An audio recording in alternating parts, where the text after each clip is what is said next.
topic is applications to economics and biology.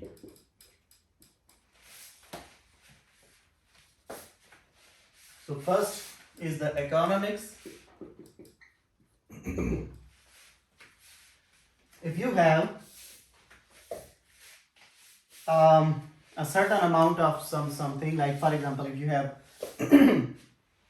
a quantity of markers and you want to sell them, then the demand of these markers will depend on the price of each marker. So if the price is small,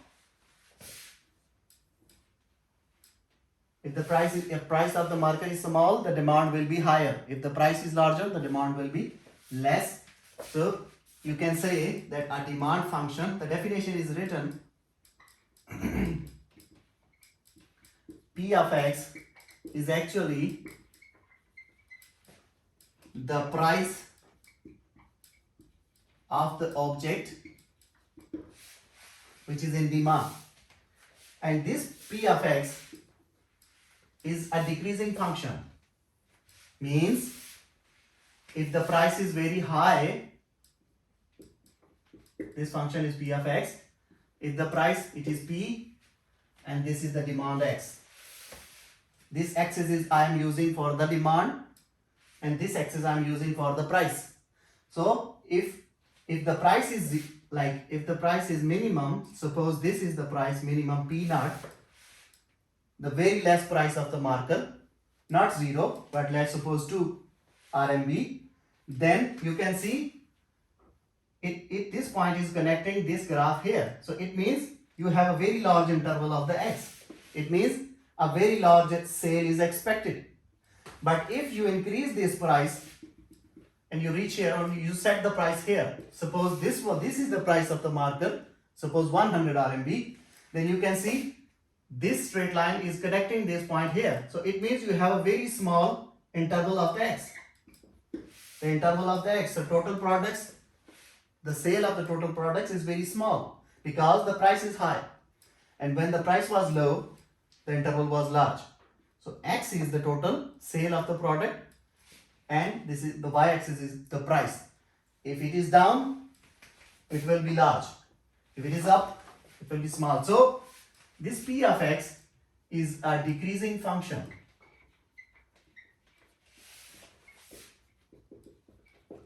Because it is continuously decreasing like this.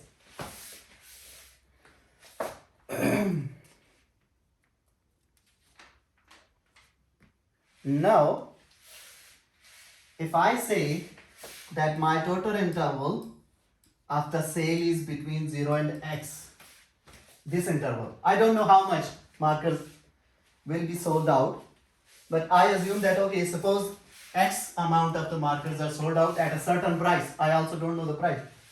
Then my interval is actually 0 to x.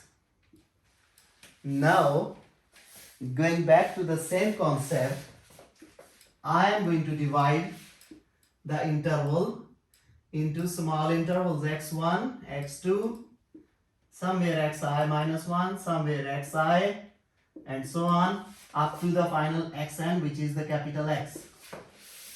So what I have done, I have divided this interval into small number of intervals with the intercept delta x. Then what is my delta x? You know, delta x equals to b minus a divided by n. Do you know this? So what is b here? B is x. What is a here? A is 0 divided by n. I don't know n. So my delta x is capital X divided by n.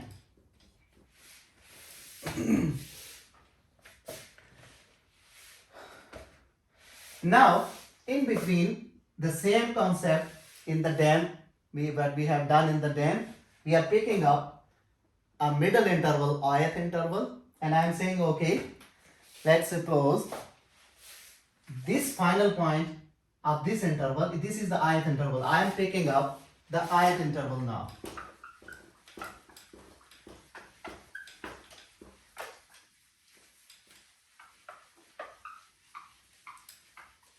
And I say that let xi steric is the right end point of the ith interval, interval I. And I am not interested between, I say that all these points are sold out and I am standing at this point. I am standing at the xi minus 1 and xi. So what is actually, we are trying to find out the profit by selling the markers, the consumer surplus that is known as the in other words it is the profit. So I say that I have already sold out the products which are behind this. So I have already sold out from x naught to xi minus 2. I am standing at this point and I don't have any further markers. This is the final marker. Then I only have the option. What is the difference between them? It is delta x. So I only have the option to sell the delta x and that will be my profit. From here onward, I was selling the purchase. Now I am done with the price which I have, which is my cost of the cost of manufacturing the markers. I am done with it at this point. Now from here onward up to xi, whatever I will sell, it will be my profit. So from this interval I can see I can only sell one delta x because these are the two consecutive points and the difference is delta x. So I will get a profit delta x, and this delta x I will altogether combine later by using the integral and I will calculate the total profit. It is the saving per unit.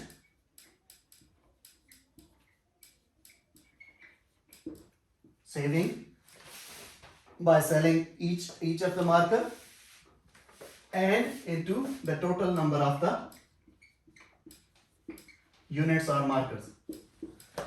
So if I say that P is the total price, which is the total cost of manufacturing the markers, then for 1 unit, if P is suppose 2 RMB is the total cost which have been used to produce one marker, then for this marker my profit will be the price of the marker which I will set to sell it. It will be P of the marker. Let's suppose this is the ith marker, then it will be P of xi minus the actual cost. Now this will be the profit at this ith marker, the ith interval. So this is my profit for this ith marker. Now if this is the profit for ith marker, and if I want to calculate the profit for the total n markers, then I can multiply this profit with the total number of the markers. But here I told you that I am only left with one marker, delta x. So my total markers here, which will give me a profit, are delta x, and for the profit of 1 unit I have this relationship which I have explained to you. So this is the saving at this ith interval. So at this ith interval I have this saving. So I have a relationship for the profit of ith marker.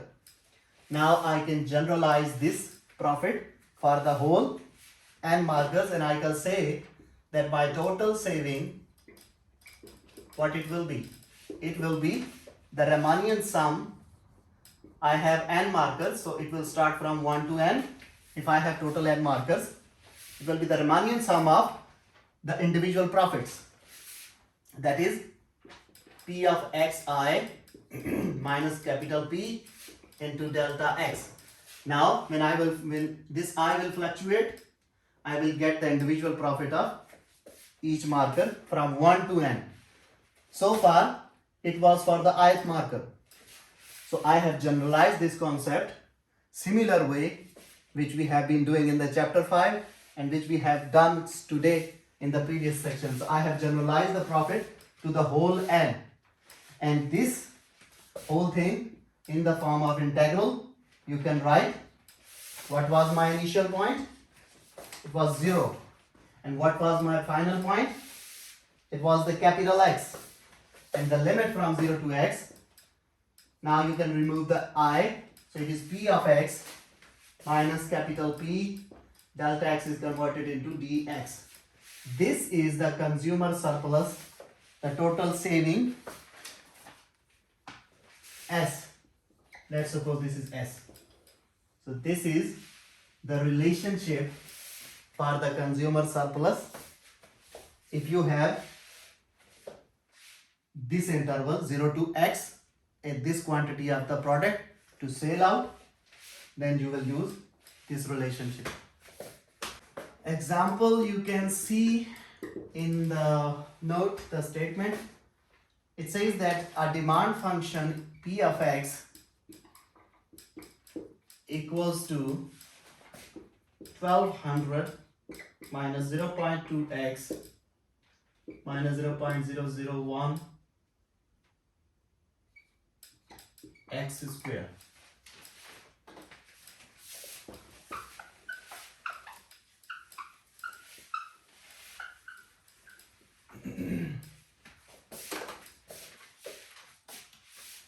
The question is, find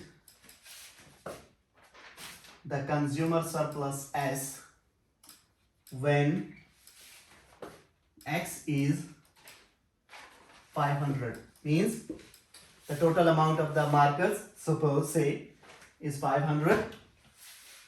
You need to find the S. So what do you need? Our formula was integral 0 to x P of x minus capital P into dx. This was the formula. So I need a P of x. It is given to me. I need a capital P. What is this? This capital P is actually the total cost on manufacturing all the products by using this function. So if I have 500 products, if I have to manufacture 500 products, then it means I plug in 500 into this x and it will give me a total cost for manufacturing. I'm not talking about the profit, I'm talking about the manufacturing cost so far. So this P is the manufacturing cost which I need to produce 500 markers. So produce 500 markers, I have the function, I can plug in 500 and I will get the capital P. So first I need to get the capital P. So capital P is actually the P of x at 500. So it is, wherever there is x, put 500.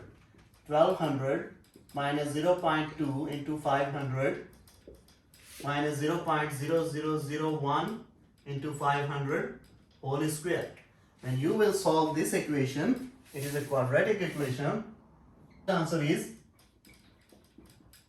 this. So I have got, now this is the total amount which I have to spend for manufacturing 500 markers. So now I know what is my cost and I know the demand function at which the markers are demanded. I know the limits. Just plug in those things here and you will get that if you manufacture markers by this data, then what will the profit, what profit will you get? So I can estimate before the sale of the product. So I can estimate that whether this business will be in loss or profit. So I can estimate this thing before doing the business. This will give me an idea that okay, if I have this kind of a scenario, then it will be a profit function. So that if I get a profit function, then I will do this. If I see that this is not a profit, I will not manufacture the markers. So now I have the P and I have the profit function, demand function. So I can simply plug in the values. 0, x is 500, p of x is given 1200 minus 0.2x minus 0.0001 x square, and this minus, and this p 1075, and this d of x. Now this is an integral and I have the limits, all the things. Now what I have to do, I have to solve this integral, and solving this integral, it is a very simple one. You can easily do that.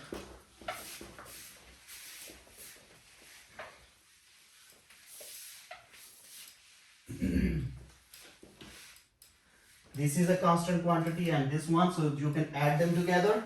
S equals to integral 0 to 500. Add these two, it will be 125 minus 0.2x minus 0.0001 x square into a dx. And if you do the integration,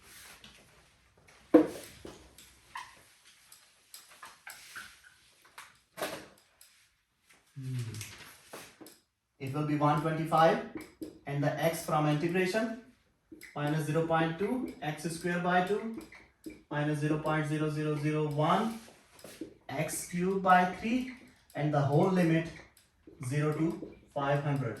So what you have to do, plug in the limits 500 first and then 0 second, and do the calculations, and the final answer will be 33,333.33.